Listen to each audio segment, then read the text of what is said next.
اعوذ باللہ من الشیطان الرجیم بسم اللہ الرحمن الرحیم۔ السلام علیکم ورحمۃ اللہ وبرکاتہ۔ میں امید کرتا ہوں آپ سب خیریت سے ہوں گے۔ حضور پاک صلی اللہ علیہ وآلہ وسلم کا سفر معراج شریف۔ حضور پاک صلی اللہ علیہ وآلہ وسلم اللہ تعالیٰ کے حکم سے رات کے کچھ ہی حصے میں براق پر سوار ہو کر مقام معظمہ سے بیت المقدس تک اور وہاں سے ساتوں آسمان تک، پھر وہاں سے جہاں تک اللہ تعالیٰ کو منظور تھا تشریف لے گئے، اور آپ کو اللہ تعالیٰ کے قرب کا وہ مقام حاصل تھا جو آج تک کسی پیغمبر کو بھی حاصل نہ ہوا اور نہ ہوگا، اور اس کی کیفیت کو نہ کوئی آج تک بیان کر سکا اور نہ کوئی آئندہ بھی بیان کر سکے گا۔ اسی رات میں آپ کو جنت و دوزخ کی سیر کروائی گئی۔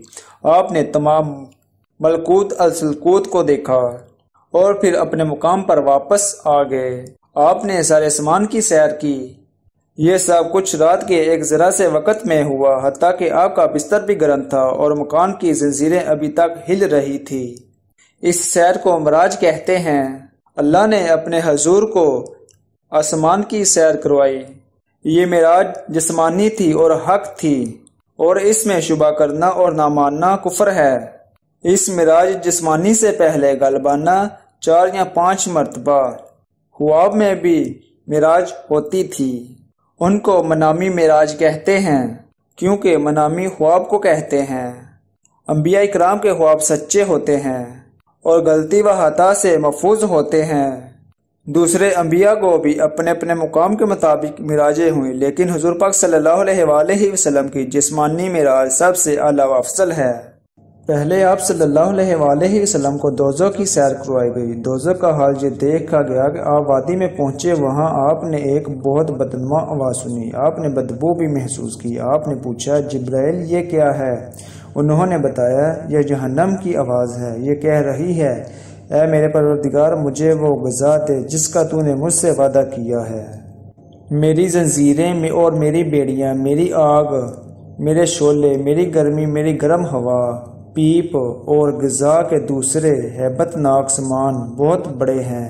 میری گہرائی اور اس گہرائی میں آگ کی تپش یعنی میرا پیٹ اور اس کی بھوک بہت زیادہ ہے، اس لیے مجھے میری وہ خوراک دے جس کا تو نے مجھ سے وعدہ کیا ہے۔ جہنم کی اس پکار کے جواب میں اللہ تعالیٰ نے فرمایا، ہر کافر اور مشرکین اور ہر برے کام کرنے والا، ہر بدمعاش اور ہیبت مرد اور عورت تیری خوراک ہیں۔ یہ سن کر جہنم نے جواب دیا، بس میں اب خوش ہوں۔ سفر معراج میں آپ صلی اللہ علیہ وآلہ وسلم کو اس سفر میں آپ کو دجال کی صورت دکھائی گئی۔ اس کی شکل عبدالعزیزی بن قطن جیسی تھی۔ یہ عبدالعزیزی جاہلیت کے زمانے میں نبی کریم صلی اللہ علیہ وآلہ وسلم کے ظہور سے پہلے ہی مر گیا تھا۔ آپ کو وہاں کچھ لوگ دکھائے گئے۔ ان کے ہونٹ اونٹوں کے ہونٹوں جیسے تھے اور ان کے ہاتھ پتھر کی طرح کے بڑے بڑے انگار تھے، یعنی اتنے بڑے بڑے تھے کہ ایک ایک انگار میں ان کے ہاتھ بھر گئے تھے۔ وہ لوگ انگاروں کو اپنے منہ میں ڈالے ہوئے تھے۔ آپ نے یہ منظر دیکھ کر جبرائیل علیہ السلام سے پوچھا، جبرائیل علیہ السلام یہ کون سے لوگ ہیں؟ جبرائیل علیہ السلام نے جواب دیا، یہ وہ لوگ ہیں جو زبردستی اور ظلم کے ساتھ یتیموں کا مال کھاتے ہیں۔ یہ یتیموں کا مال کھانے والے لوگ ہیں۔ اس کے بعد آپ صلی اللہ علیہ وآلہ وسلم نے کچھ اور لوگ دیکھے جن کے سامنے ایک طرف بہترین قسم کا گوشت رکھا ہوا ہے اور دوسری طرف گلا سڑا گوشت تھا۔ وہ اچھا گوشت چھوڑ کر بدبودار اور گلا سڑا گوشت کھا رہے ہیں۔ آپ نے جبرائیل علیہ السلام سے پوچھا، یہ کون لوگ ہیں؟ انہوں نے بتایا، یہ وہ لوگ ہیں جن کو اللہ تعالیٰ نے پاک دامن عورتیں یعنی بیویاں دی تھی، مگر یہ انہیں چھوڑ کر دوسری عورتوں کے پاس جاتے۔ یہ لوگ زنا کرتے ہیں، یا وہ ایسی عورتیں جو اپنے خاوند کو چھوڑ کر کسی دوسرے خاوند کے پاس جاتے ہیں۔ آپ صلی اللہ علیہ وآلہ وسلم نے وہاں ایسے بھی لوگ دیکھے جو اپنے ہی جسم کا گوشت نوچ نوچ کر کھا رہے ہیں۔ ان سے کہا جا رہا تھا، یہ بھی اسی طرح کھاؤ جس طرح تم اپنے بھائی کا گوشت کھایا کرتے تھے۔ آپ نے دریافت کیا، یہ کون لوگ ہیں؟ جبرائیل علیہ السلام نے کہا، یہ وہ لوگ ہیں جو ایک دوسرے پر آوازیں کسا کرتے تھے۔ جہنم دکھانے کے بعد آپ صلی اللہ علیہ وآلہ وسلم کو اب جنت دکھائی گئی۔ آپ نے وہاں موتیوں کے بنے ہوئے گنبد دیکھے، وہاں کی مٹی مشک سے زیادہ خوشبودار تھی۔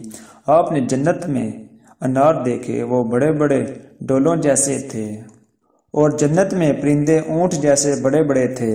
ساتوں آسمان کی سیر کی، سیر کے بعد آپ کو سدرۃ المنتہا مقام تک لے جایا گیا۔ یہ بیری کا ایک درخت ہے۔ حضور پاک صلی اللہ علیہ وآلہ وسلم نے سدرۃ المنتہا مقام کی جگہ میں ایک چشمہ دیکھا، اس سے 2 نہریں پھوٹ رہی تھی، ایک کا نام کوثر اور دوسری کا نام رحمت۔ آپ فرماتے ہیں میں نے اس چشمے میں غسل کیا۔ ایک روایت کے مطابق سدرۃ المنتہا کی جڑ سے جنت کی 4 نہریں بہہ رہی ہیں، ان میں سے ایک نہر پانی کی، دوسری نہر دودھ کی، تیسری نہر شہد کی اور چوتھی نہر شراب کی ہے۔ اس وقت سدرۃ المنتہا کے پاس آپ نے جبرائیل علیہ السلام کی اصل شکل دیکھی، یعنی جس شکل میں اللہ تعالیٰ نے بنایا تھا۔ ان کے 600 پر ہیں اور ہر پر اتنا بڑا ہے کہ اس سے آسمان کا کنارہ چھپ جائے۔ ان پروں سے رنگا رنگ موتی اور یاقوت کی اتنی تعداد میں گر رہے تھے کہ ان کا شمار اللہ ہی کو معلوم ہے۔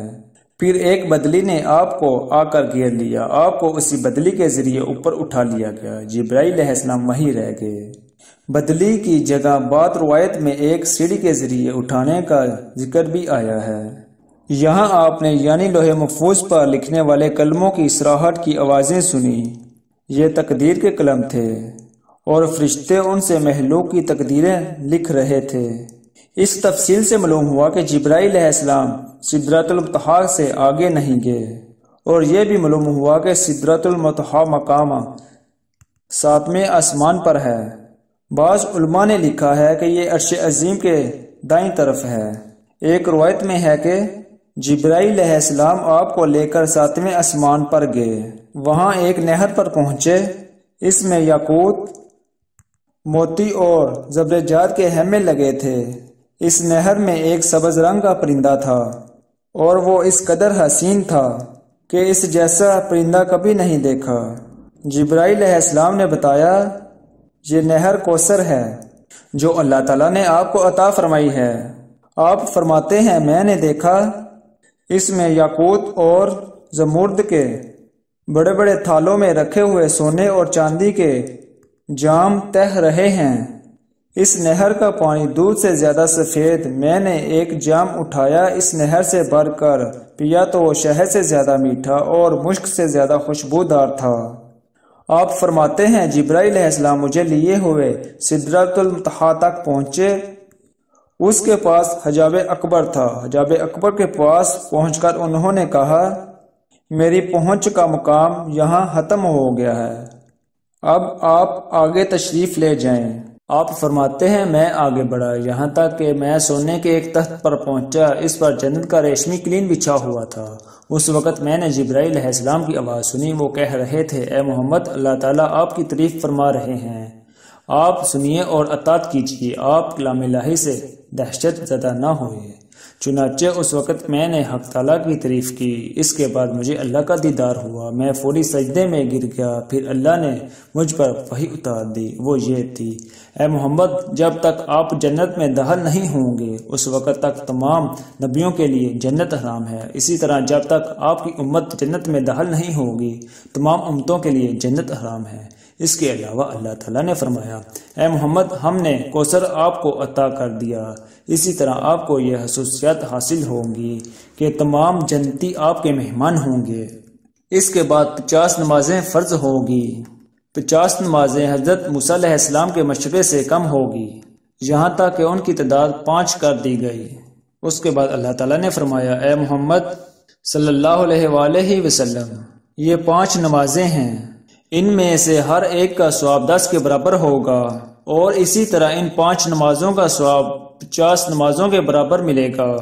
آپ کی امت میں سے جو شخص بھی نیکی کا ارادہ کرے گا اور پھر اسے نہ کر سکے تو اس کے حق میں صرف ارادہ کرنے پر ایک نیکی لکھ دی جائے گی، اگر اس نے وہ نیکی عمل کر بھی لیا تو اسے 10 نیکیوں کے برابر ثواب ملے گا۔ جو شخص کسی بدی کا ارادہ کرے اور پھر اس کو نہ کرے تو بھی اس کے لیے ایک نیکی لکھ دی جائے گی، اور اگر اس نے وہ بدی کر لی تو اس کے نتیجے میں ایک بدی لکھی جائے گی۔ اس کے بعد آپ صلی اللہ علیہ وآلہ وسلم فرماتے ہیں میں نے جنت کے دروازے پر لکھا دیکھا صدقے کا صلہ 10 گنا اور قرض کا صلہ 18 گنا ہے۔ میں نے جبرائیل علیہ السلام سے پوچھا یہ کیا بات ہے؟ کہ قرض دینا صدقے سے افضل ہے؟ جواب میں انہوں نے کہا، اس کی وجہ یہ ہے کہ سائل جس سے صدقہ دیا جاتا ہے وہ مانگتا ہے تو اس وقت اس کے پاس کچھ نہ کچھ ہوتا ہے، جبکہ قرض مانگنے والا اس وقت قرض مانگتا ہے جب اس کے پاس کچھ نہ ہو۔ اس سے معلوم ہوتا ہے قرض دینا صدقے سے افضل ہے۔